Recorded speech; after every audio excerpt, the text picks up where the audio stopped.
Alors, chers collègues, bonjour et merci de votre présence aujourd'hui. Et très grand merci à Bruno d'être présent une fois de plus et de partager avec nous votre expertise, surtout sur ce sujet assez sensible qui est le trauma et le traumatisme et la résilience.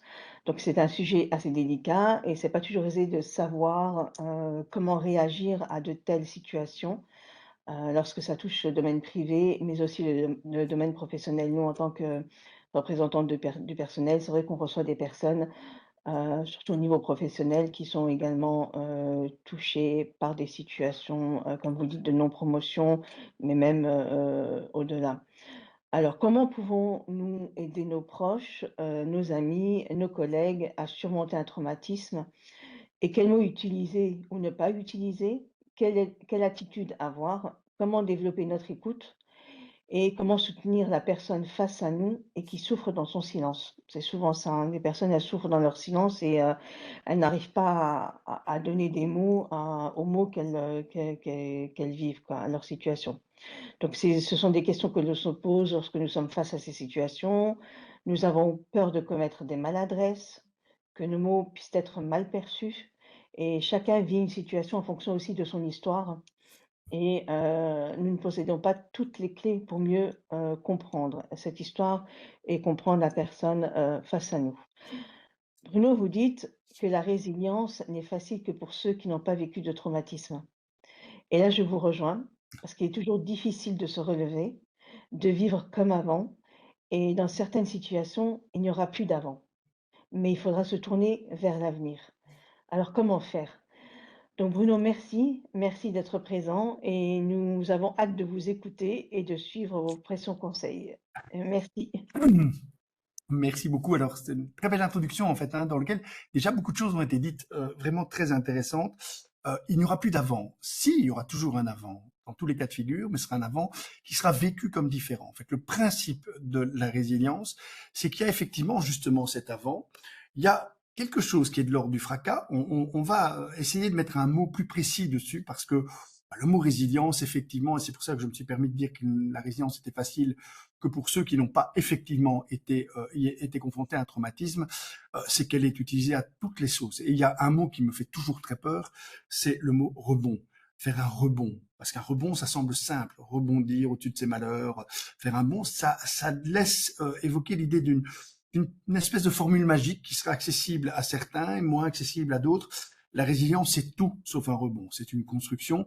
Boris Cyrulnik, d'ailleurs, n'utilise plus du tout le mot rebond. Il va parler de tricoter sa résilience, de se développer le mieux possible en dépit de ce qu'on a vécu et qui aurait dû nous détruire, en dépit de ce qui est vécu comme un traumatisme. C'est important, en fait, d'utiliser ce mot traumatisme parce que le traumatisme, chez un être humain, c'est quelque chose de tout à fait particulier. En fait, nous allons tous être exposés à des traumatismes. C'est inévitable. Le traumatisme minimum, d'ailleurs, pour chacun d'entre nous, c'est la mort de ses parents. C'est-à-dire que c'est une forme de contrat qu'on fait avec la vie. Si tout se passe bien, on connaîtra au moins la mort de nos parents, puisque de manière naturelle, ils devraient mourir avant nous. Or, c'est quand même un événement qui, pour certains, prend cette forme de traumatisme. Et l'idée de banaliser cette mort, hein, et on l'entend parfois, Nika parlait tout à l'heure de maladresse. La maladresse, c'est par exemple d'utiliser des arguments rationnels par rapport à ce qui est vécu comme un traumatisme. Ma grand-mère est morte, elle avait 97 ans. Ah ouais, mais c'est un bel âge, hein. Oui, mais ma grand-mère était le pivot de mon existence. C'est quelqu'un autour duquel j'avais construit énormément de choses et j'ai l'impression que mon monde est privé de son pivot, que la voûte céleste est désertée de son étoile principale. Eh bien, pour moi, c'est un traumatisme. Peu importe l'âge de cette personne. Les vraies maladresses, c'est souvent quand on dénie le droit de l'autre de vivre comme traumatique ce que l'on vit, nous, comme ordinaire. C'est ça qui rend parfois, par exemple, la position entre collègues plus difficile qu'entre membres d'une même famille où on partage les traumatismes. Il faut savoir que le traumatisme, c'est pas le trauma, c'est pas le choc, c'est la représentation mentale que l'on se fait de ce choc. C'est ce qui fait que la différence entre un être humain, en réalité, et un animal. Si vous observez un buffle qui vient de se faire attaquer par un lion ou par un groupe de lionnes, un troupeau de lionnes, eh bien, il va effectivement manifester des signes qu'il a vécu ce choc. S'il en revit, il va vivre un trauma. Mais si vous l'observez, 5 minutes après, il broute, c'est fini. Il n'a gardé aucune trace dans sa mémoire, il n'est pas en mesure de faire un récit de ce qu'il vient de vivre, et son trauma restera à jamais un trauma.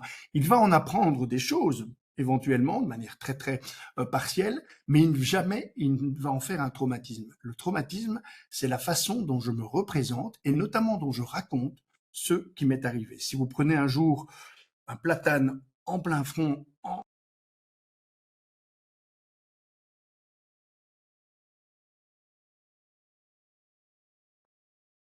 On ne vous entend plus, on ne vous entend plus. Il faudrait appuyer sur le micro. voilà. Oui, merci. Je ne sais pas quand est-ce que j'ai arrêté d'être entendu. Je parlais en réalité du trauma, c'est-à-dire ce qu'on va avoir, par exemple, si on ne vit qu'un choc. Si on est en voiture et puis on- on se fracasse contre un platane, et qu'on ne s'en relève pas, eh bien, on aura à jamais un trauma, le choc. Mais jamais on ne va faire un traumatisme parce qu'on ne va pas raconter ce choc, on ne va pas se le représenter mentalement. Et donc, c'est la représentation mentale de ce que l'on vient de vivre qui va transformer le trauma en traumatisme. C'est pour ça que c'est un phénomène tout à fait humain. Et c'est pour ça aussi qu'on a bien conscience, hein, c'est ce qui explique ben, la raison de l'intervention de ce début d'après-midi, c'est que on sent bien que l'entourage a un rôle à jouer. Lorsque quelqu'un est victime d'un traumatisme, il va bien devoir dire quelque chose, ou ce qui a tout à fait été bien souligné par Dikra tout à l'heure, c'est-à-dire il donne l'impression de souffrir dans son silence. Et donc, il n'élabore pas le traumatisme. On va voir que contrairement à l'idée répandue, laisser la personne dans un silence qui est correctement contenu, partager un silence, c'est parfois la meilleure façon d'aider l'autre à se relever. Je suis présent, je suis là. On a un petit moteur dans notre tête qui, lorsque un de nos proches ou quelqu'un simplement dont on partage l'entourage, hein, par exemple une personne avec qui on exerce une activité professionnelle, on sait qu'il vient de vivre un trauma. Nous en faisons un traumatisme. On se dit c'est terrible ce qu'il vient de vivre. Et le vrai problème qu'on a dans la majorité de ces situations, notamment les personnes qui sont capables de faire preuve d'empathie, c'est-à-dire ils se mettent à la place de l'autre. Et à sa place, ce serait terrible. Je serais complètement effondré de vivre ce qu'il a vécu. Et donc là, on va très très vite être dans le traumatisme partagé. Et le traumatisme partagé, parfois, il ne permet pas réellement de soutenir l'autre parce qu'on est autant ravagé que lui par ce qu'il vient de vivre. Les personnes terriblement empathiques ont parfois des difficultés à exercer un rôle soutenant lorsque l'autre vient d'être frappé par un traumatisme parce qu'ils le vivent à sa place. Ils se mettent à sa place, et quand on se met à la place de quelqu'un, et le quelqu'un, il n'a plus de place. C'est pour ça qu'on a besoin de professionnels du soutien psychosocial, qui sont des personnes qui vont nous laisser à notre place, qui vont vous dire, c'est terrible ce qui vous arrive, j'en suis désolé, mais ça vous arrive à vous, pas à moi. Racontez-moi ce qui vous arrive. Alors que dans une amitié, par exemple, très forte, ou dans une forme de compassion, la résilience n'est pas nécessairement lié au mécanisme que l'on met en mouvement par la compassion. La compassion, c'est lorsque je vois quelqu'un souffrir, je mets en mouvement un ensemble d'émotions qui sont stimulées par ces émotions. En fait, c'est de la contagion émotionnelle, et je vais adopter un certain nombre de comportements qui vont être des réactions à ce que je vis lorsque je perçois qu'il vit une émotion intense. C'est très utile et ça nous rend très humains, mais ça ne nous rend pas toujours très professionnels. La compassion, c'est une base pour le professionnel qui a choisi ce métier parce qu'il compatit dans tout ce qu'il peut arriver à un autre être humain, mais il a une espèce de contenant qui lui permet à un moment donné de ne pas partager nécessairement les traumatismes pour pouvoir les contenir. Être contenant par rapport au traumatisme de l'autre, ça veut dire montrer effectivement des signes de compassion.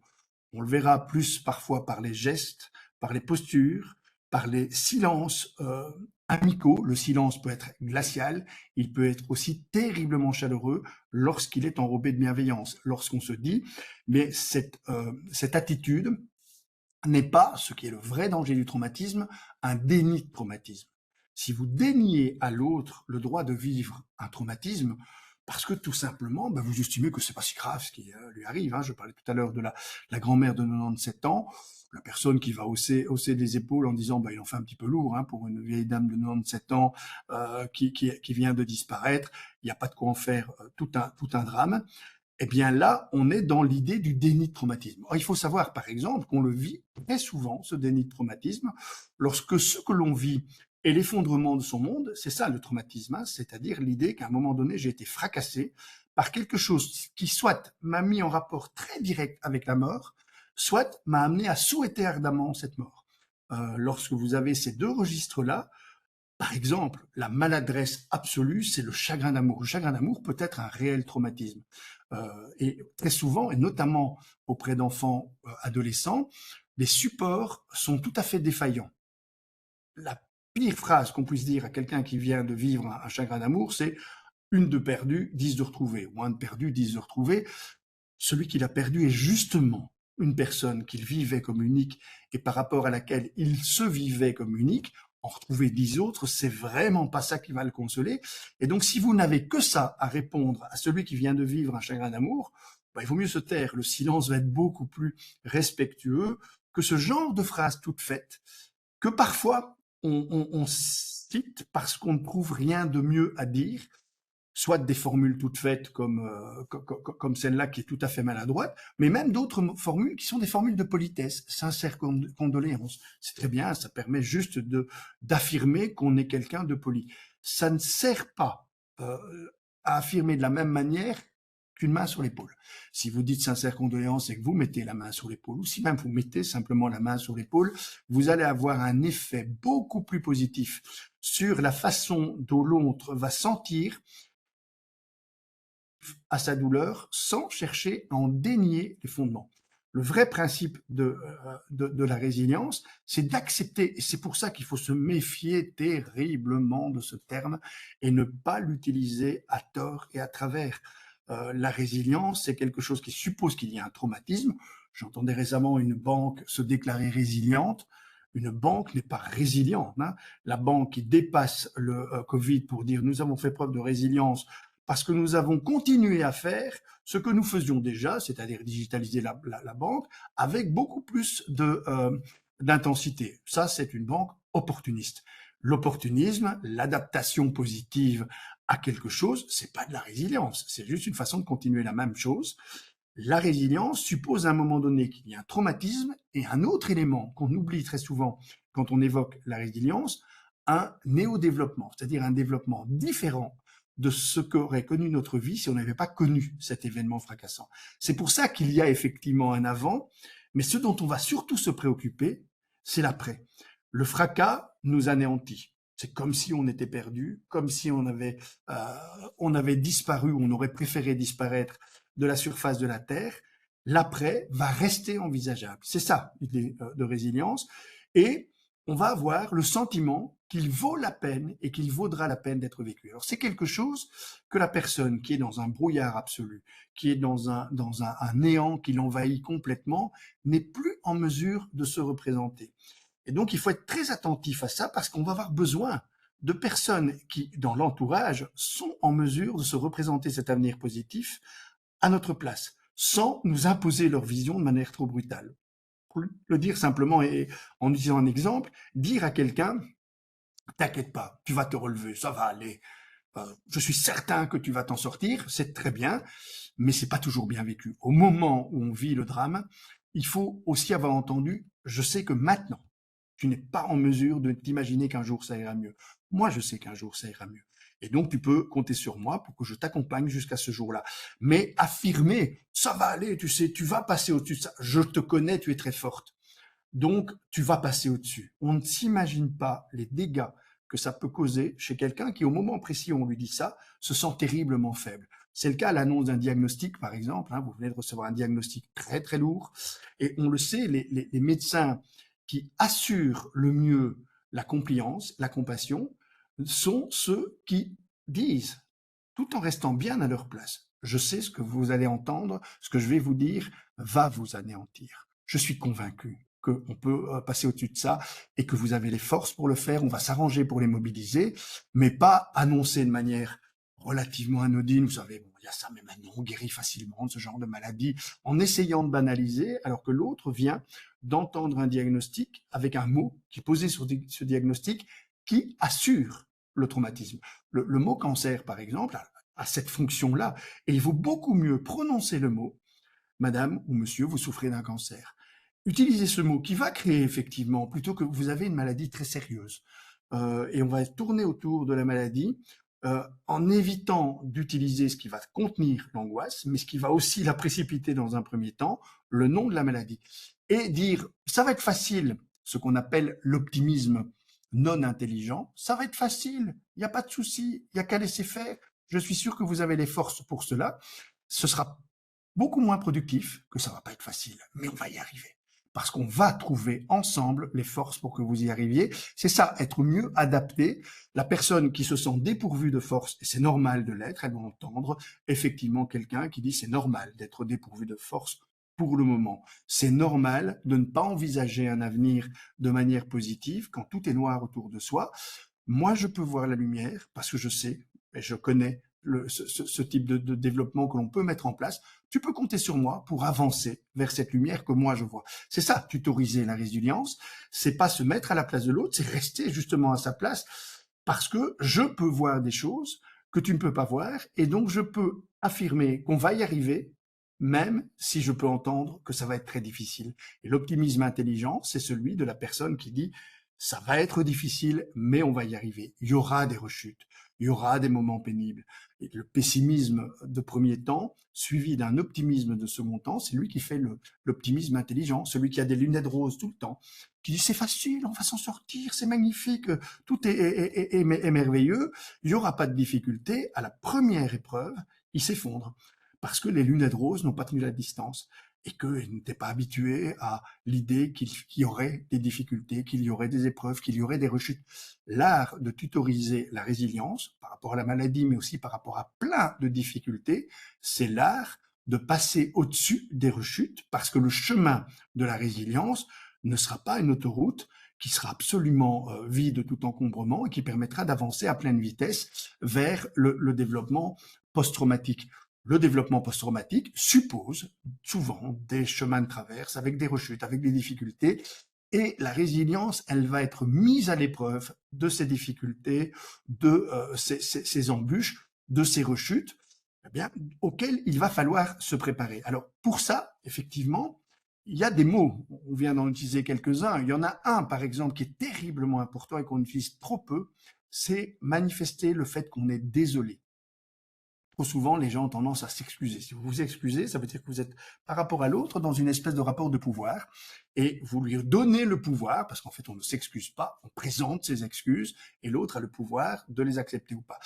La formule « je suis désolé » est beaucoup moins utilisée et pourtant elle exprime très bien ce qui se produit dans le cerveau de quelqu'un qui compatit au drame, aux catastrophes, au traumatisme vécu par quelqu'un d'autre. C'est une forme de désolation. C'est-à-dire que je suis vidé de tout ce qui me permettrait de vivre de l'enthousiasme par rapport à ce que tu vis. C'est ce qui est important, notamment entre collègues, de manifester parce que cette désolation et dire à l'autre je suis désolé de ce qui t'arrive, c'est une manière de rester à sa place. Ça t'arrive à toi, mais j'en suis néanmoins désolé parce qu'il y a des mécanismes, effectivement, c'est ce qui fait la compréhension humaine ou l'intercompréhension humaine, il y a des mécanismes qui se mettent en mouvement lorsque l'on voit le malheur des autres, le malheur qui nous entoure. Ce sont les petits exercices qu'on fait tous, que font nos enfants quand ils regardent très tôt des Walt Disney, quand ils regardent des dessins animés, dans lesquels le malheur a sa place. Voir le malheur, voir comment on se reconstruit chez un être humain au-delà du malheur, ce sont des apprentissages essentiels. C'est une forme d'éducation qu'on appelle l'éducation à la résilience, qui est plus intéressante selon moi dans les temps actuels que l'éducation dite positive. L'éducation positive disait mais le monde est magnifique, il faut donc en profiter pleinement, rechercher le plus possible la joie, la satisfaction, le contentement absolu. Évidemment, dans le monde tel qu'il se configure actuellement, on est tous bien conscients que pour nos enfants, comme pour ceux qui nous entourent, on ne peut plus rien garantir. Le monde est largement déficitaire en termes de bonheur proposé. Il y a énormément d'anxiété qui nous laisse présager qu'effectivement, il y aura des difficultés pour nous comme pour nos enfants. Il faut donc que l'éducation les prépare à vivre ces difficultés, à vivre ces épreuves, à vivre ces échecs, ces contretemps, sans se sentir complètement anéanti, en passant au-dessus. Alors, par rapport à un professionnel, quand je disais chacun a le droit d'exprimer avec ses mots ou avec ses ressentis ce qu'il vit sous forme d'un traumatisme. Lui dire c'est rien, c'est pas grave. Eh bien, ça n'empêche pas de toujours prendre au sérieux. Ça, la personne qui vit un traumatisme aura ce besoin-là. Il y a une confusion aussi énorme entre prendre au sérieux et faire preuve de gravité. Les gens font des têtes d'enterrement, par exemple. Quand il y a un décès, c'est pas nécessairement soutenant. Euh, Rire non plus, sourire non plus, c'est pas adapté. Ce qu'il faut, c'est prendre ce qui vient de se produire au sérieux. Je prends ce que tu me dis, ce que tu vis, et ce que tu me dis de ce que tu vis, je le prends au sérieux. Je n'en fais pas quelque chose de grave. Alors, je vais prendre l'exemple d'une personne qui, c'était il y a très longtemps, c'est une émission qui était animée par Delarue. Donc vous vous souvenez que c'était il y a très longtemps. Et il y avait une actrice qui était présente sur le plateau, et là on était dans la vente des traumatismes, hein, c'est-à-dire ça devenait un spectacle public dans lequel vous aviez sur le plateau des jeunes filles, des jeunes garçons qui exprimaient les traumatismes qu'ils avaient vécus et notamment des situations d'inceste.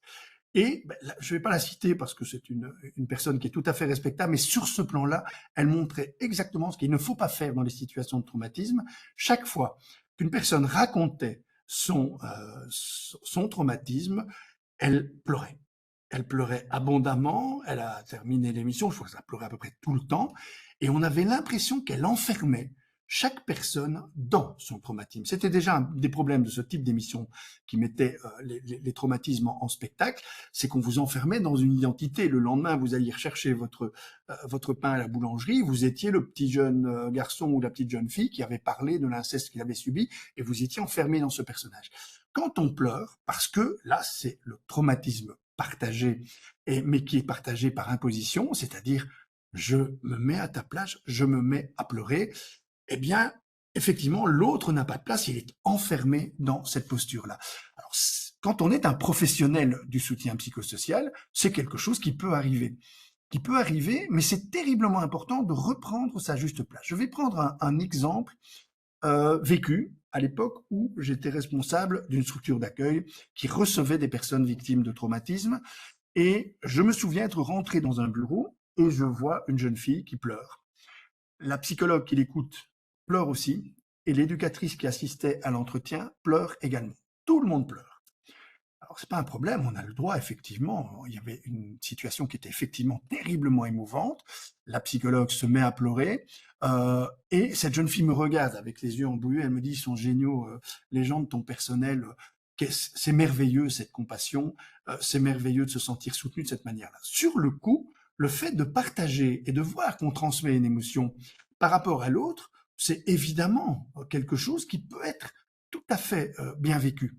Sauf que, si vous ne retrouvez pas votre place à l'entretien suivant, parce qu'à l'entretien suivant, la psychologue ne va plus pleurer. La jeune fille va se remettre à pleurer et se dire, oula, mais tu me trahis, tu ne m'accompagnes pas au fond de mon malheur, tout simplement parce que ce que racontait cette jeune fille, la psychologue en l'écoutant, elle s'était mise à sa place, c'est-à-dire, dans le cas présent, cette jeune fille avait été violée par son père, la psychologue se met dans la situation avec son propre père. Et on se retrouve à ce moment-là dans l'idée, à ta place, je serai aussi anéanti. Oui, mais tu n'es pas à ma place, parce que ton père n'est pas mon père, et ce que tu t'es représenté, c'est quelqu'un d'autre.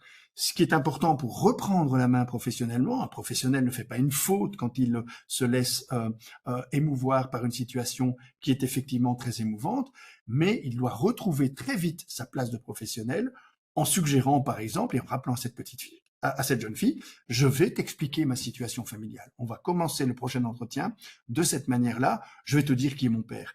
Parce que je me suis mis à ta place, mais j'ai une autre place. Et maintenant, je t'écoute pour la suite de ton histoire. Là, vous n'aurez pas le sentiment d'être trahi dans l'accompagnement émotionnel qui suppose à un moment donné cette forme de compassion partagée. C'est ce qui se passe dans les deuils. Lorsqu'il y a quelqu'un qui meurt, eh bien, vous avez une espèce d'énorme entourage qui se mobilise de façon colossale, dans lequel on pleure tous ensemble, à l'enterrement par exemple. Et puis, bah, quelques sandwichs et tout le monde repart à ses activités. Sauf que la personne qui, elle, a vécu ça comme étant un vide absolu, elle se retrouve avec un sentiment de solitude pas possible. Et c'est pour ça qu'on a besoin aussi de personnes qui vont être à leur place, rester à leur place et utiliser ces moments qui permettent de dire, tu peux compter sur moi. Je sais que ta tristesse, elle est plus intense que la mienne. Je sais que moi, je vais revenir à mes activités normales.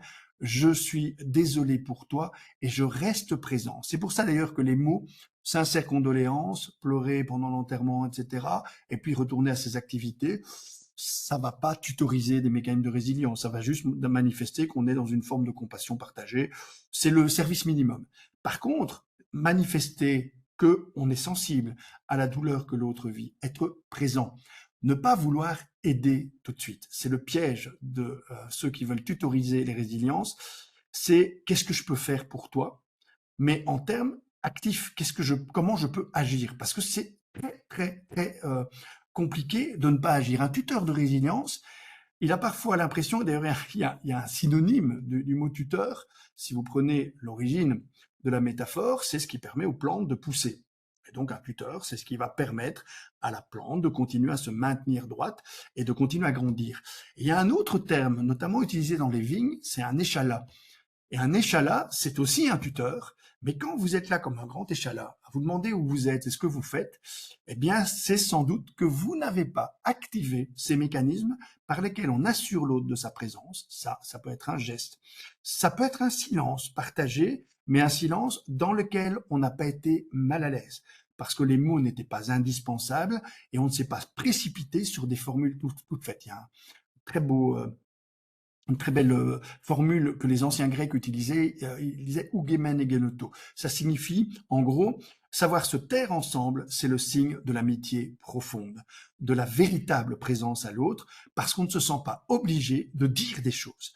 Et il faut pouvoir, effectivement, dans des moments qui sont vécus comme des traumatismes, être présent, non pas comme un grand échalas, mais être présent comme un tuteur, qui manifeste cette présence par un regard, par un sourire, par une main sur l'épaule, par des gestes. Ce qu'on n'apprend pas à faire, et précisément parce qu'on n'a pas appris à les faire, ce sont des gestes qui sont relativement naturels. On devrait d'ailleurs, dans les mécanismes d'apprentissage ou dans les formations pour les personnes qui ont un statut d'aidant, on devrait leur apprendre, leur réapprendre à utiliser ce que l'on fait naturellement, mais que l'on s'empêche parfois de réaliser parce qu'on s'empresse de parler. On s'empresse d'échanger, de trouver des mots comme s'il fallait nécessairement mettre des mots. Lorsque on a affaire à une personne traumatisée, il ne faut pas non plus l'inviter trop vite à parler. Il faut l'inviter à parler en respectant son rythme. Je me rappelle euh, d'un jour où on travaillait au niveau de l'université de Mons pour travailler à Guilanguin, souvenez-vous, quand il y a eu une explosion, il y a eu un traumatisme complet, notamment dans la population, et les psychologues à ce moment-là étaient en grand nombre, mais en très grand nombre parce que c'était la mode à l'époque. Les psychologues sont là pour favoriser la résilience. Et je me rappelle qu'on passait d'une personne à l'autre avec des groupes qui étaient mal coordonnés parce qu'il y avait beaucoup trop de psy, et que finalement on se dit mais on oblige ces gens à parler jusqu'au moment où l'un d'entre eux l'a dit de manière tout à fait juste taisez-vous, laissez-nous nous taire aussi. On n'a plus envie de parler. On veut juste sentir qu'on est toujours vivant et que ça va pas recommencer. Parce que c'est les deux questions qu'on se pose juste après un traumatisme. C'est est-ce que je suis encore vivant? Est-ce que j'ai encore le droit de vivre comme avant? Et est-ce qu'il va encore m'arriver la même chose ou un choc similaire? Ce sont les deux questions que le cerveau se pose spontanément après un traumatisme comme un incendie ou un tremblement de terre. Eh bien, est-ce que ça va recommencer? C'est pour ça que les tremblements de terre sont aussi porteurs de traumatisme, parce qu'il y a les répliques et qu'on craint les répliques. Et c'est effectivement le cerveau, il est équipé pour réagir de cette manière-là. Mais il se remet mieux dans un silence habité. Habiter ces silences. Je suis là, je suis là, parle si tu veux, mais je ne vais pas t'obliger à partir, à parler. Tu vas aller mieux, mais je ne t'oblige pas à me le démontrer en te mettant le plus rapidement possible en activité. Les copains, les copines qui, après un chagrin d'amour, viennent vous voir en vous disant « Allez, il faut sortir, il faut pas t'enfermer, etc. » eh bien, je les invite toujours à regarder un film qui est un film tout à fait amusant, Bridget Jones. Bridget Jones, quand elle vit un chagrin d'amour, elle s'enferme dans sa chambre, elle met des chansons tristes et elle se met à pleurer, pleurer, pleurer pour vivre intensément son chagrin d'amour. C'est le principe même, effectivement, de la temporalité de la personne qui vit un traumatisme. Il n'est pas question de sortir de force simplement parce qu'on nous dit rebondis, ne te laisse pas faire par le malheur. Non, laisse-toi, vis ton malheur à ton rythme. Tu sortiras quand tu penseras que tu peux tout doucement le faire et on va t'accompagner suivant ce rythme-là. Les personnes qui font preuve de cette forme de sursaut de dynamisme en disant mais tu peux pas rester dans cet état, etc., cherchent plus à se rassurer elles-mêmes qu'à tenir compte du rythme de la personne qui, lorsqu'elle sort d'une situation traumatisante, a besoin qu'on respecte ce rythme de sortie. C'est d'ailleurs à ça que servaient les deuils ritualisés, hein, c'est-à-dire ça imposait à chacun un temps d'arrêt. Et puis, petit à petit, on remettait les choses en mouvement. Je me souviens que mes parents, par exemple, hein, qui étaient relativement âgés, n'allumaient pas la télévision pendant 3 jours après un deuil. C'était une façon de dire la vie s'arrête. Il faut stopper, prendre son temps, et c'était ritualisé. Et au bout de 3 jours, la télé redevenait un divertissement disponible, mais pendant 3 jours, on n'allumait pas la télévision. Ce sont des manières de faire ritualiser qui ne sont pas si éloignées des mécanismes naturels et qui ont toujours cet objectif de maintenir l'autre dans une temporalité qui est la sienne. La résilience et la tutorisation de la résilience, c'est le respect absolu de la temporalité de l'autre. On ne cherche pas à provoquer la résilience, on ne l'impose pas, on l'accompagne. Hein. Tutoriser la résilience, c'est accompagner, accepter, par exemple. Et ça, on le voit particulièrement dans les chagrins d'amour. Que l'autre nous pompe en racontant, en racontant, en ressassant, en ruminant, on s'est rendu compte effectivement que ce mécanisme des fameux 3 R, hein, ressasser, ruminer, ne rien faire, c'était souvent vécu, et c'est souvent vécu encore maintenant, comme il reste, il s'empêtre dans son malheur, il répète toujours la même histoire, il bouge pas, il fait rien, il rumine en permanence. Et puis on s'est rendu compte, quand on écoutait simplement la façon dont la personne qui avait vécu, dans ce cas-là, un chagrin d'amour, racontait son histoire, elle en modifiait progressivement des tout petits détails. On raconte jamais 2 fois exactement la même chose. Et au bout du compte, en ayant raconté, elle a transformé l'histoire en quelque chose qui devient gérable par son esprit. Et donc, quand on rumine, quand on ressasse, quand on répète le même discours, en réalité, on ne répète pas le même discours, on le réaménage, mais de façon très progressive, parce qu'on ne sait pas le faire. Le cerveau ne sait pas le faire brutalement, en disant, tiens, je vais raconter l'histoire, mais je vais la raconter autrement, ça ira mieux. Elle a besoin de passer par des étapes multiples. C'est ce qui explique que la personne traumatisée éprouve ce besoin de ressasser, de rappeler. Alors, si on l'écoute de manière inattentive, on va lui dire ah ben, tu m'as déjà raconté. Si on écoute de manière attentive, on va réécouter en étant attentif aux tout petits changements que l'autre introduit. Et là, on aura cette écoute contenante qu'on a aussi, par exemple, par rapport aux personnes très âgées, lorsqu'on les écoute raconter, au point même qu'il serait de bon ton de payer des personnes pour le faire, parce qu'on s'est rendu compte de l'effet merveilleux que ça avait sur le maintien de la mémoire active de ces personnes qui sont menacées, effectivement, hein, par le grand âge.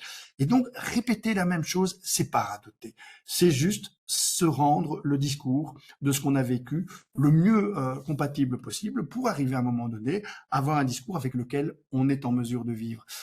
Notre société, qui est une société dans laquelle tout le monde va vite, dans laquelle on a par exemple un temps limité d'entretien, eh bien on se dit je vais pas répéter 2 fois la même chose. Alors que si, répétez-moi la même chose, c'est pas un problème. Vous avez le droit de le répéter aussi longtemps que vous le trouvez nécessaire. Et un véritable ami, dans les moments traumatiques, c'est celui qui est en mesure d'écouter la même histoire, variant très très légèrement d'une version à l'autre, sans manifester de signes d'impatience. C'est d'ailleurs pour ça que c'est un élément dont il faut quand même tenir compte quand on travaille le soutien psychosocial, c'est l'idée, par exemple, que les jeunes trouvent les supports émotionnels réalisés par l'intelligence artificielle plus efficaces que les psys. Quand même s'en inquiéter quand on se dit, ouh là là, on est en train de mettre en place quelque chose qui, effectivement, va manifester aucun signal d'impatience. Alors, lorsqu'on analyse les raisons pour lesquelles il trouve le support émotionnel de l'intelligence artificielle plus efficace que celui des psychologues, ils vous disent, en premier lieu, l'intelligence artificielle, elle m'écoute et elle ne parle jamais d'elle-même. Elle ne fait que m'écouter. Elle n'a pas de vie et elle écoute moi. Et elle ne me juge absolument pas. Deux points essentiels dans l'écoute soutenante. Ça veut dire que si dans votre registre d'écoute, vous en arrivez très très vite à dire mais c'est comme quand moi, ou c'est comme moi si, vous êtes effectivement sans doute dans une écoute qui va être vécue comme moins soutenante que si vous dites ok, moi je suis là pour t'écouter, on parlera de ce que je vis, etc. dans d'autres contextes, mais par rapport à ton traumatisme, eh bien on ne va parler que de toi.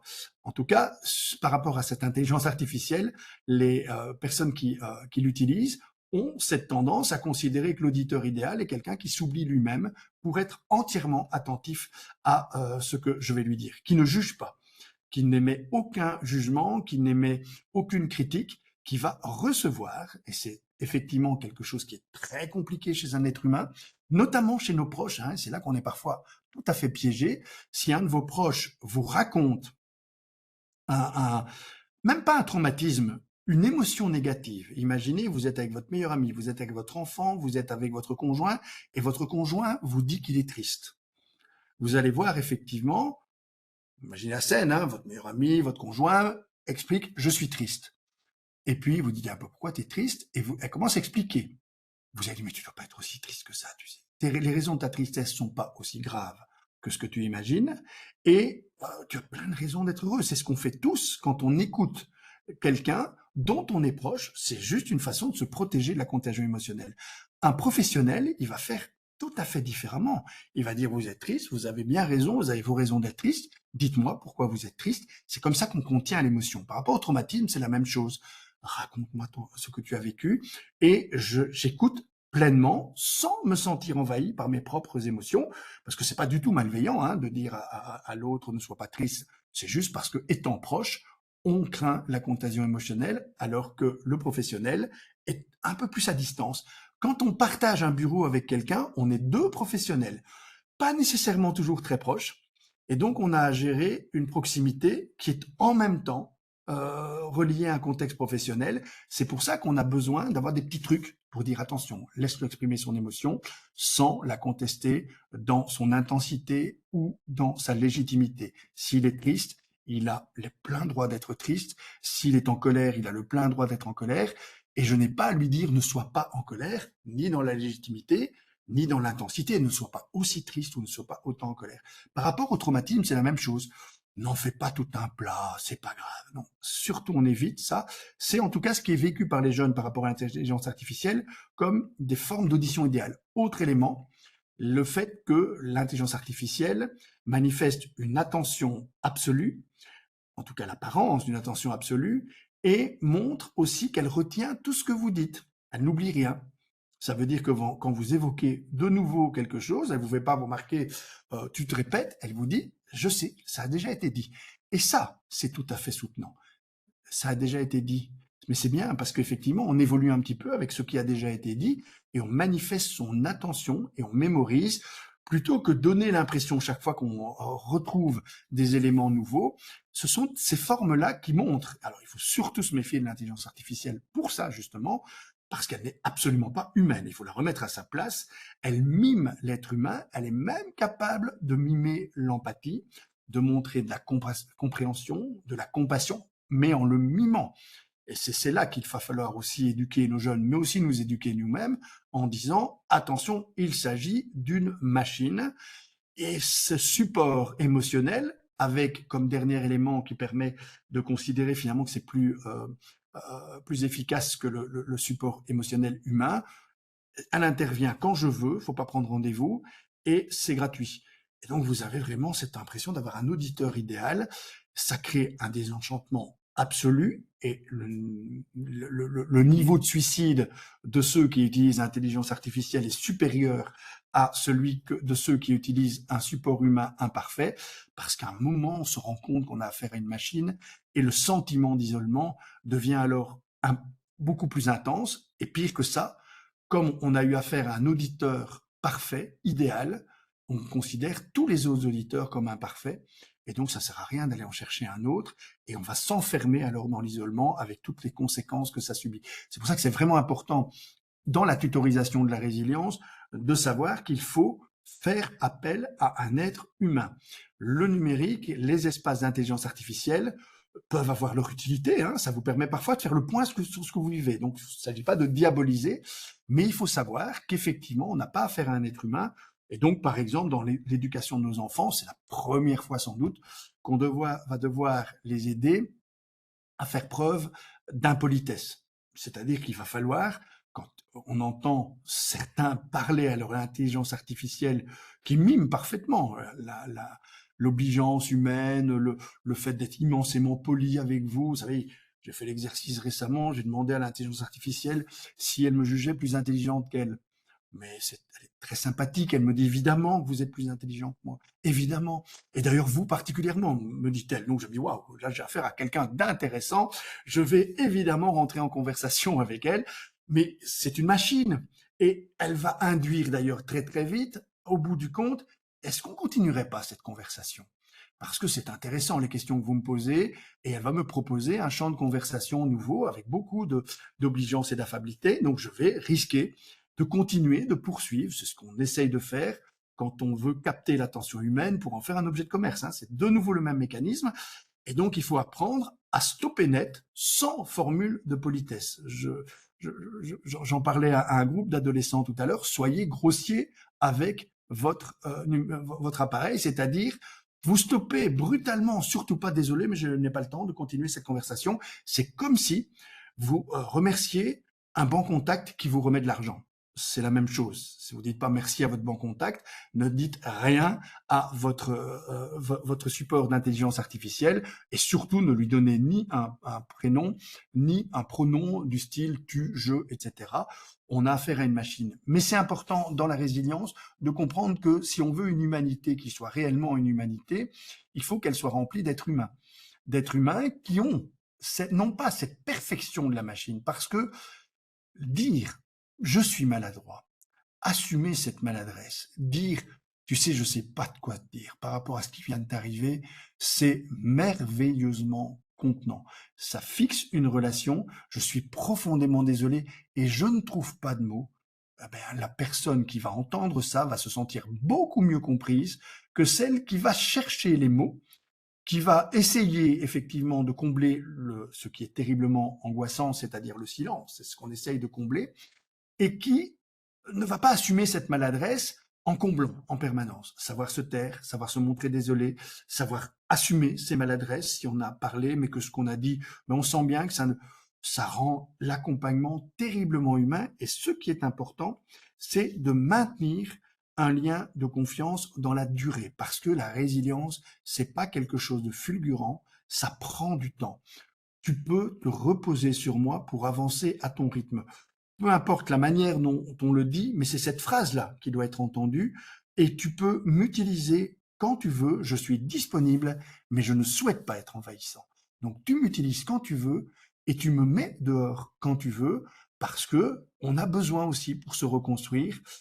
C'est ce que font tous les animaux, c'est ce qui est beaucoup trop laissé actuellement à la disposition des êtres humains. C'est des zones de refuge, des zones d'abri dans lesquelles on se reconstruit. Un animal blessé a comme réflexe systématique d'aller chercher un abri pour se reconstruire, pour donner le temps à sa blessure de guérir. Eh bien, l'être humain est le même.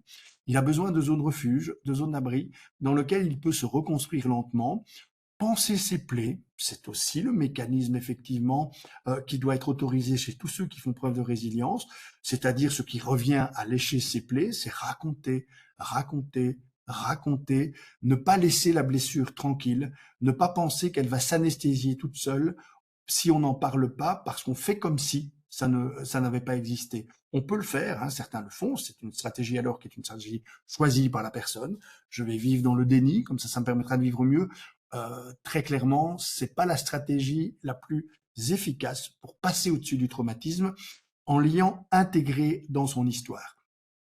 Parce que ce qui est important par rapport au traumatisme, que ce soit dans l'environnement professionnel, dans l'environnement familial, dans l'environnement euh, amical, c'est de pouvoir se dire, j'ai vécu ça fait partie de mon histoire, et mon histoire conserve du sens au-delà de ce que j'ai vécu, et donc ça vaut toujours la peine d'être vécu. Par exemple, au niveau professionnel, certains peuvent vivre comme traumatisant simplement le fait de ne pas avoir reçu une promotion ou d'avoir été dégradé, par exemple.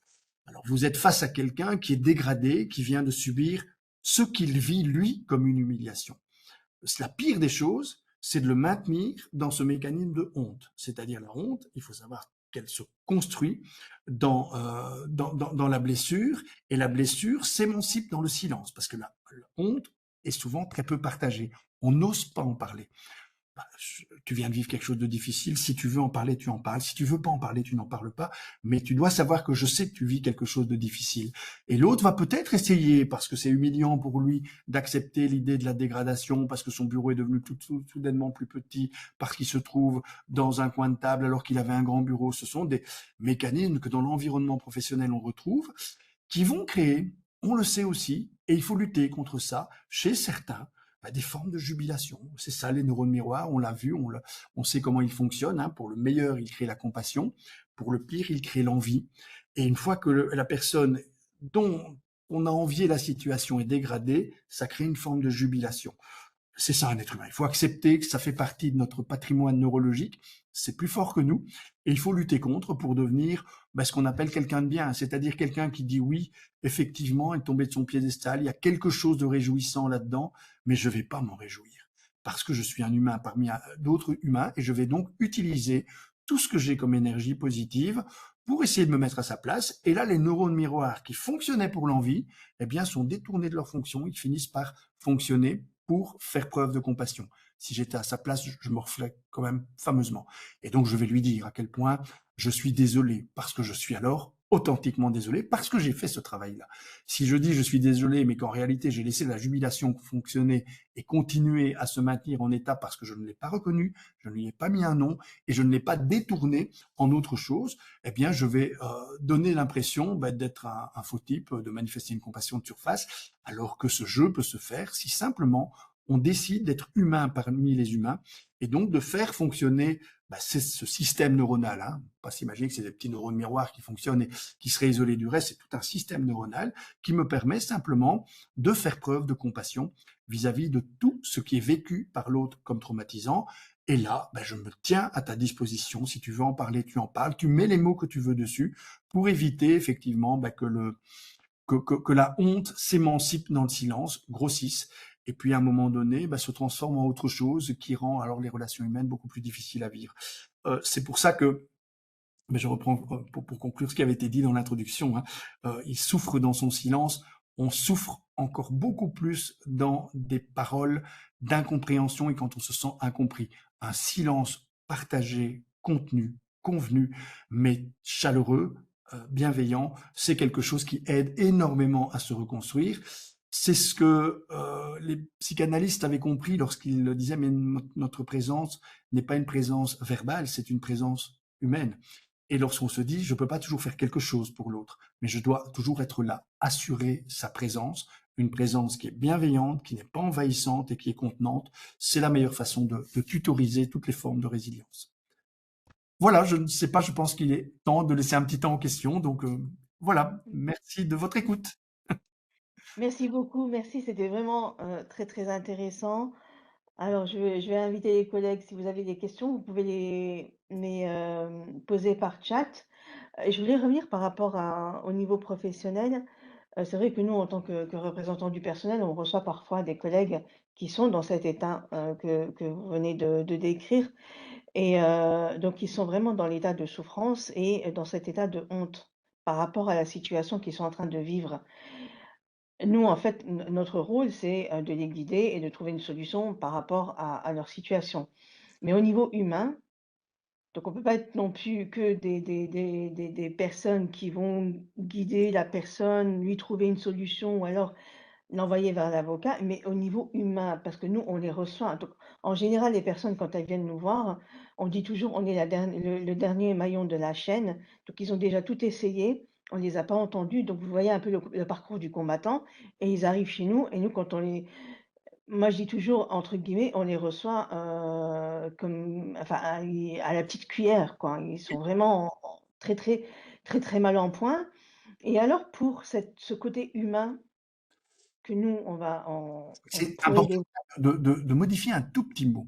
oui, Parce que la charge mentale est énorme si l'idée que pour ces personnes qui seraient effectivement en bout de course finalement, on devrait trouver des solutions. Euh, Personne n'est obligé de trouver des solutions aux problèmes que pose parfois toute une existence. Mais il faut être présent pour entendre l'autre dans ce qu'il vit comme détresse, envisager cette forme d'optimisme intelligent qui dit on va cheminer ensemble. Je vais, c'est ce qui est terriblement important. Oliver Einstein, qui s'occupait de personnes toxicomanes, disait le premier rendez-vous est important parce qu'il permet le second rendez-vous. Et c'est au second rendez-vous qu'on va travailler. On va pas tout de suite s'y mettre à chercher une solution pour alléger ma charge mentale. Non, on va pas chercher ça tout de suite. On va d'abord effectivement se donner le temps d'entendre quel choc vous avez reçu, d'essayer de comprendre ensemble ce qui fait que on peut le considérer comme quelque chose au-delà duquel il sera possible de vivre. Juste ça. C'est déjà énorme quand on a laissé cette impression qu'au-delà de ce qu'on vient de vivre, il sera possible de continuer à vivre autrement, mais il faudra peut-être réaménager les choses, changer sa perspective.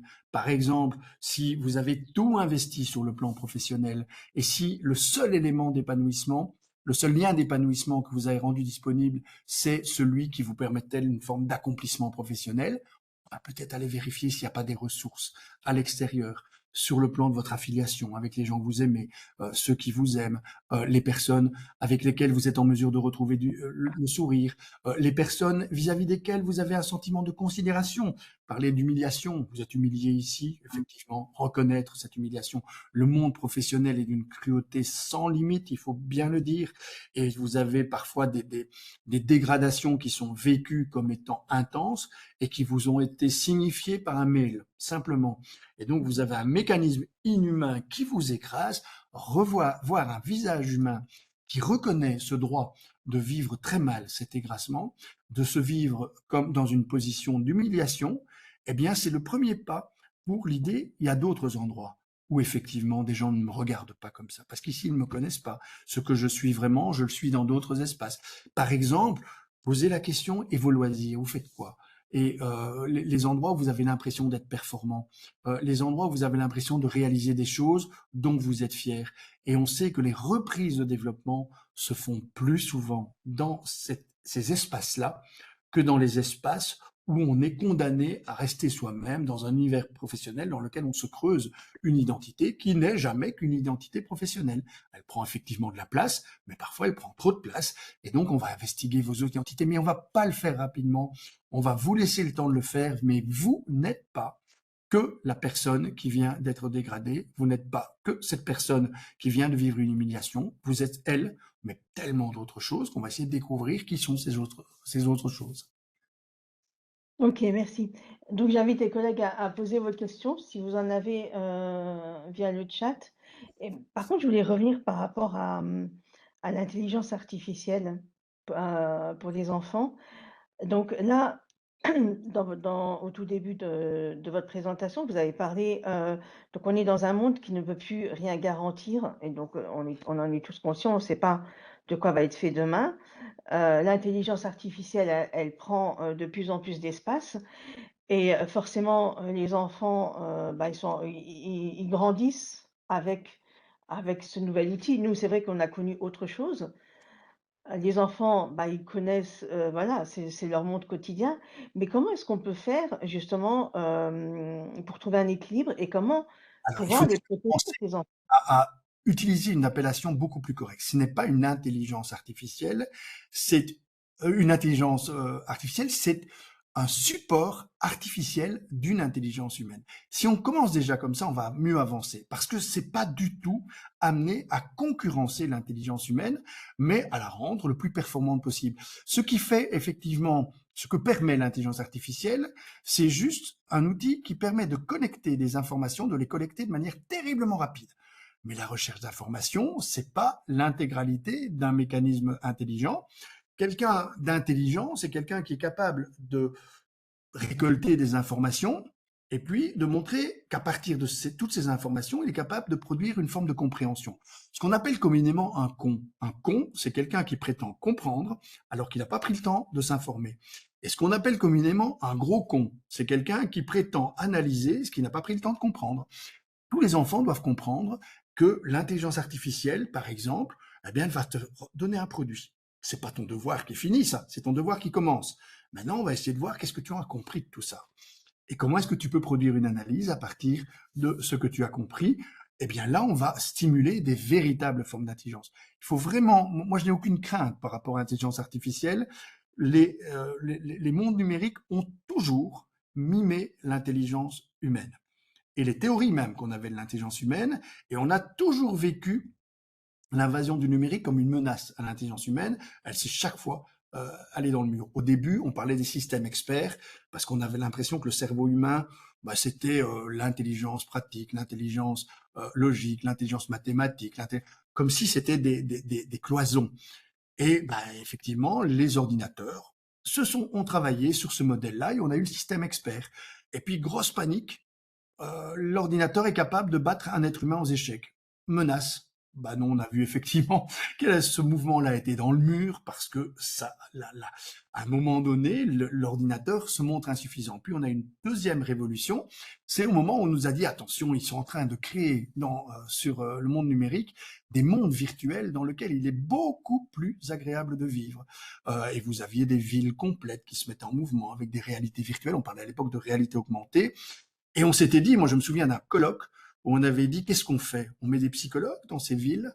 La question était très vite répondue, bien évidemment, parce que les gens ne vont pas bien, il faut les recevoir. Et la vraie question, c'était est-ce qu'on reçoit leurs avatars, c'est-à-dire les personnes qu'ils ont créées sur ce monde numérique, ou les personnes réelles qui sont derrière et on est arrivé à la conclusion qu'il fallait recevoir ces avatars. C'était une époque où on s'est dit catastrophe, l'ordinateur va remplacer l'être humain. Mais pour créer un monde, il faut au moins être un dieu. Les ordinateurs n'y arrivent pas. Et donc, ça a été dans le mur aussi. Eh bien, maintenant, on est dans l'idée, parce qu'on a découvert que le cerveau fonctionnait par interconnexion multiple et que on était tous en réalité neurodivergents, puisqu'on va tous créer un système par connexion multiple. Bah, l'ordinateur est en train de simplement faire la même chose, au point que si vous mettez deux ordinateurs l'un face à l'autre, les personnes qui veulent vendre du numérique vous disent regardez, ils sont capables d'apprendre. En réalité, ils n'apprennent rien du tout, mais vous interconnectez deux systèmes qui sont nourris de connexions multiples et on a l'impression d'un apprentissage. Mais c'est de l'interconnexion, simplement, ce sont des connexions neuronales qui fonctionnent à vitesse VV'. Mais l'intelligence humaine est bien autre chose que ça. C'est des sensations, des perceptions, des émotions. C'est tout ce qu'on va vivre à un moment donné auquel l'intelligence artificielle ne peut faire face. Elle s'en rend compte, je lui ai posé la question, je l'ai expliqué tout à l'heure, elle m'a dit que j'étais plus intelligent qu'elle, mais que tous les êtres humains en réalité l'étaient plus parce qu'elle n'avait pas accès aux émotions, aux sensations et aux perceptions. Merci, c'est très beau ce que vous dites et c'est vrai, il faut rester humain. Il faut garder notre humanité Bien et sûr. pas la laisser à des machines. Là, j'ai une question d'une collègue qui demande comment accompagner son époux, qui a perdu, ses 2 parents. Ah, c'est une très belle question, c'est la question du deuil en fait, hein. Et elle utilise le très joli mot accompagner. Ça veut dire qu'il faut rien précipiter, il faut être là, être présent, le laisser vivre sa douleur, ses difficultés, les émotions qui vont le traverser et être disponible sans être envahissant. Le principe et le mot le dit accompagner, c'est pas précipiter, c'est pas guider. On ne guide pas quelqu'un qui vit un double deuil, on va simplement l'accompagner dans le chemin. Et alors, j'aime bien cette question parce que elle parle de notre deuil minimal. Nous allons tous et nous devons tous normalement vivre la mort de nos deux parents. Ça va plus ou moins bien se passer, mais ce sera de toute façon une tragédie et une tragédie qui ne sera souvent vécue que par les tout proches. C'est-à-dire, c'est tragique de perdre ses parents parce que c'est le monde avec lequel on est venu au monde, c'est-à-dire notre univers, au début, c'était uniquement ces personnes-là, pour la plupart d'entre nous. Et puis, on va apprendre à grandir, hein, en tenant compte effectivement de l'importance qu'ils prennent, une importance qui parfois va être une importance de second rang, et on se rend compte qu'au moment où ils disparaissent, ils retrouvent leur importance originaire, et on se retrouve alors à ce moment-là, parfois, à 50 ans, 55 ans, 60 ans, complètement dépourvu, comme un enfant qui aurait perdu ses parents. Et c'est pour ça que parfois c'est déroutant pour le conjoint, qui lui se retrouve avec un adulte à accompagner, qui en réalité revit souvent des affects qui sont très proches de ceux qu'il vivait enfant. Ben, c'est le principe même de l'enfant abandonné, hein, ce auquel on doit tous se préparer, parce que sur ce plan-là, par rapport à nos parents, nous avons toujours une posture infantile qui est disponible et qui est réveillée à chaque souvenir d'enfance. Merci. Et justement pour rebondir, une collègue qui nous demande, est-ce que vous donnez aussi une présentation sur comment gérer la perte de ses parents? Là, Alors, ça peut être l'objet d'une autre conférence. oui, bien sûr, comment gérer la perte. Moi, je pense que là, c'est quelque chose de terriblement important parce que le problème de la plupart des êtres humains, c'est qu'ils ont l'impression que quand ils ont perdu, ils doivent de nouveau remplir. Non, vivre la perte en assumant cette perte, en sachant ce qu'elle signifie. Ça veut dire, par exemple, vivre avec des souvenirs. Ça veut dire cultiver ses souvenirs. Pour répondre à la question qui vient d'être posée notamment sur la perte des parents, il faut savoir que dans notre cerveau, ce qui va rester le plus longtemps, c'est la voix de l'autre. Et se rappeler sa voix, c'est terriblement important de le faire régulièrement parce que c'est le principe du souvenir. Il finit par s'effacer un peu, le visage de l'autre disparaît, on le voit de moins en moins, la voix va tout remettre en mouvement. Et donc, si vous avez des enregistrements des personnes aimées, etc., eh bien, utilisez-les aussi pour les faire revivre complètement en vous. Pas pour les faire revivre effectivement, mais pour les faire revivre affectivement. Ben, c'est le rôle des souvenirs. Et l'être humain a cette aptitude merveilleuse à se souvenir, hein, que les animaux ont beaucoup moins que nous.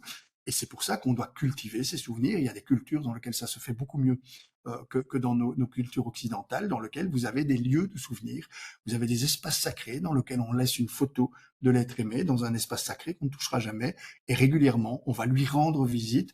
C'est une façon de cultiver le souvenir, de cultiver l'image, et de se remémorer la voix de ceux qui ont disparu. Ça vaut toute une conférence, hein, ça c'est clair. Que c'est Ah un oui, sujet on va passionnant. voir, on va voir si on peut la programmer. Et là, j'ai enfin, c'est pas une question, c'est plus un commentaire. Je ne sais pas si vous connaissez, les intervenants en premier secours en santé mentale.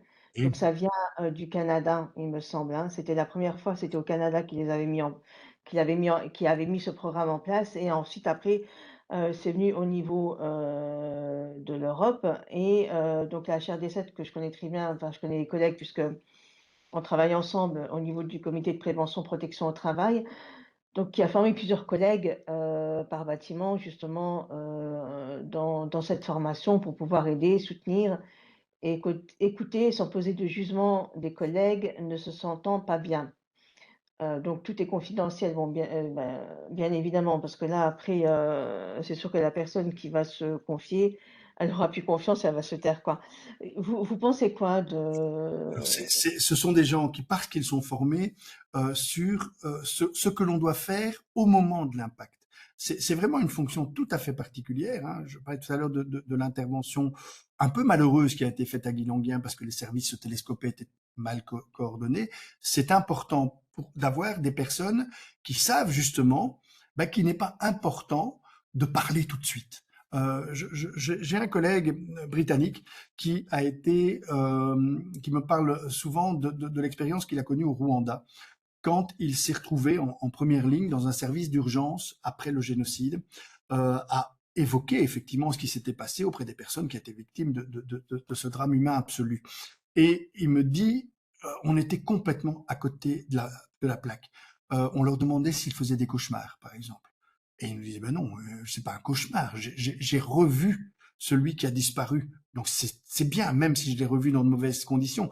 La place du rêve, du cauchemar est différente en Rwanda. N'ayant pas eu de formation spécifique, ce qui n'est pas le cas des personnes qui interviennent comme ça en première ligne, eh bien, on risque très très vite d'être à côté de la plaque, de provoquer une parole qui n'est pas la parole que l'on souhaite avoir et de faire revivre, par exemple, le traumatisme chez des personnes qui ont besoin d'abord de récupérer. Et donc, les personnes qui sont formées spécifiquement à ce contact immédiat post-traumatique, eh bien, effectivement, ils ont tout à fait leur raison d'être.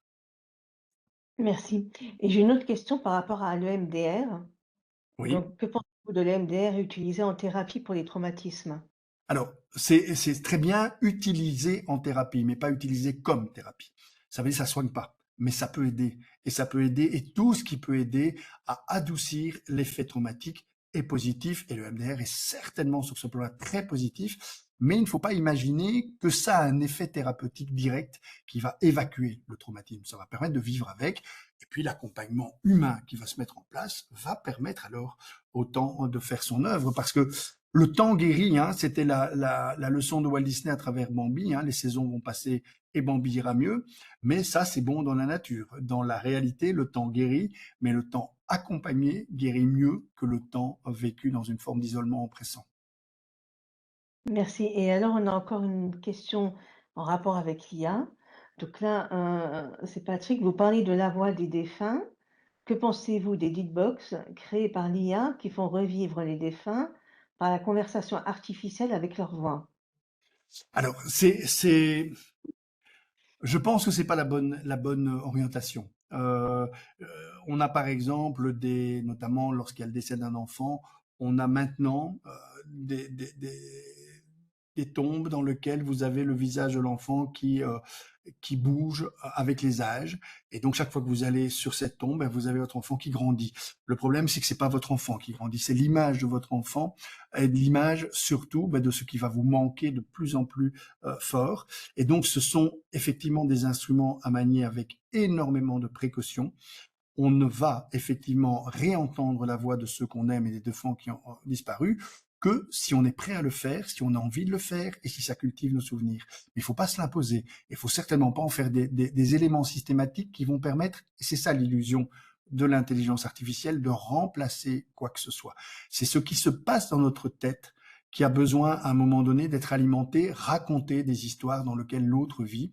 Eh bien, c'est beaucoup plus producteur que d'utiliser une machine qui va éventuellement nous raconter ces histoires ou nous ramener des images qui sont des images virtuelles, on le sait, mais qui manquent effectivement de cet impact humain et cet impact des relations humaines. La résilience, au-delà du principe qu'elle active, c'est une quête de sens et une quête de lien. Souvent, la quête de lien vient avant la quête de sens. On a d'abord besoin d'être relié aux autres. C'est pour ça que quand il y a des traumatismes collectifs, vous allez trouver des gens qui se rassemblent autour de bougies, etc. Ça, c'est la quête de lien. Et puis, vous aurez une quête de sens, avec des débats sur la télévision pour expliquer comment, pourquoi, et on va s'interroger les uns avec les autres pour pouvoir essayer de comprendre pourquoi. Quête de lien, quête de sens, l'intelligence artificielle ne parviendra pas à passer la première étape parce qu'on n'aura pas de lien avec cet outil et c'est un support éventuellement à cette quête de lien, mais c'est jamais elle-même n'est pas pourvoyeuse de lien. Éventuellement, elle peut stimuler ce lien en ranimant des souvenirs et donc, par exemple, écouter tous ensemble la voix de quelqu'un qui a disparu pour pouvoir ensemble s'en souvenir, ça peut avoir du sens. Et là, l'intelligence artificielle est peut-être un support intéressant. Merci. Alors, il y a encore 2 commentaires par rapport à la conférence sur le deuil. Je pense qu'on va voir comment on va pouvoir la programmer. Et là, ce serait, une conférence pour apprendre à nos enfants à gérer le deuil. Ça, c'est, Heu, 40 ans que il est ouais, 40 ans que parents, il est parfois difficile de les aider lorsque nous sommes nous-mêmes dans le deuil. je suggère toujours, hein, même avant la conférence, je vais déjà le suggérer, Bambi, regardez avec les enfants. On a l'histoire du deuil telle qu'elle se réalise par un petit enfant qui perd l'être le plus cher, c'est-à-dire sa maman. Et Walt Disney a eu la finesse de montrer cette scène qu'à travers un seul coup de fusil, c'est-à-dire un coup de fusil dans la forêt, et puis la maman a disparu, et le petit enfant va devoir accepter les deux lois du deuil, les deux lois de la mort. L'amour ne protège pas de la mort, et la mort, c'est un définitif non-retour.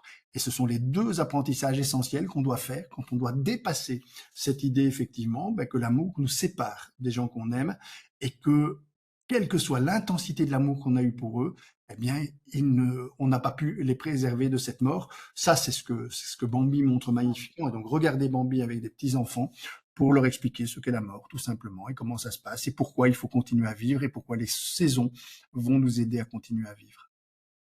Merci et une dernière, question. Alors, là, c'est par rapport à une séparation compliquée au niveau du couple, Très bien. donc vécue par des collègues. Est-ce que vous avez des conseils à donner? Ben, c'est aussi, un trauma, hein, une C'est aussi un séparation. trauma. Alors, c'est aussi, ça vaut aussi une autre conférence, hein, parce que le principe, effectivement, eh bien, c'est qu'on a affaire à un traumatisme, très clairement, qui est souvent dévalué. C'est pas la fin du monde, on va dire à l'enfant, mais c'est la fin de son monde. Parce que pour lui, son univers, c'était papa et maman, la famille entière, etc. C'est la fin de son monde. Alors, j'aurais juste un conseil à dire: laissons l'enfant en dehors de cette fin de monde, de ce cataclysme. Il est concerné évidemment, mais il doit surtout pas être impliqué. Et d'une manière ou d'une autre, il doit pouvoir s'autoriser à être en dehors parce qu'il aura toujours papa et maman. L'amour ne se divise pas quand il se partage. Et donc, il aura la même intensité affective. Il faut le rassurer sur ce plan-là. Il va juste devoir s'organiser autrement. Et ce qui est intéressant pour passer au-dessus du traumatisme, bah, c'est de parler avec lui de l'organisation, mais de le laisser tout à fait tranquille par rapport à toutes les implications affectives. Et au niveau du couple? Alors au niveau du couple, c'est la même chose, c'est-à-dire qu'effectivement la rupture, et ce qui se passe très souvent, dans les séparations, c'est qu'il y en a un qui souffre, il y en a un qui souffre beaucoup moins, voire qui ne souffre pas du tout, et donc on se retrouve dans ces cas-là avec un enfant au milieu d'un couple et qui aura tendance à prendre le parti de l'enfant, du parent qui souffre le plus, parce qu'il a l'impression qu'il doit supporter ce parent-là et que tout geste en direction de l'autre serait plutôt mal perçu. Et donc vous avez des loyautés invisibles qui vont jouer avec des mécanismes d'auto-aliénation parentale. Il faut que les parents gèrent finalement cette rupture qui est vécue à des niveaux différents. Il faut toujours accepter ça, c'est-à-dire que l'un des deux membres du couple peut juger que c'est pas un drame, que ça arrive, etc. Mais il n'a pas le droit d'imposer cette vision à celui qui vit ça comme un drame, qui vit ça comme étant une rupture totalisante, c'est-à-dire qui implique la totalité de son être. Et donc, il faut pouvoir permettre à chacun d'avoir le monopole de ses propres émotions. Et c'est dans tous les cas, effectivement, une aventure difficile parce qu'elle suppose un déchirement et que le déchirement suppose des traumatismes plus ou moins partagés. Merci beaucoup Bruno. Je pense Merci qu'on à vous. arrive à la fin, puis on a traité toutes les questions et les commentaires. Donc à la prochaine, conférence, ça sera en 2026. On vous a envoyé, quelques sujets de conférences qui vont être abordés, mais il va en avoir d'autres.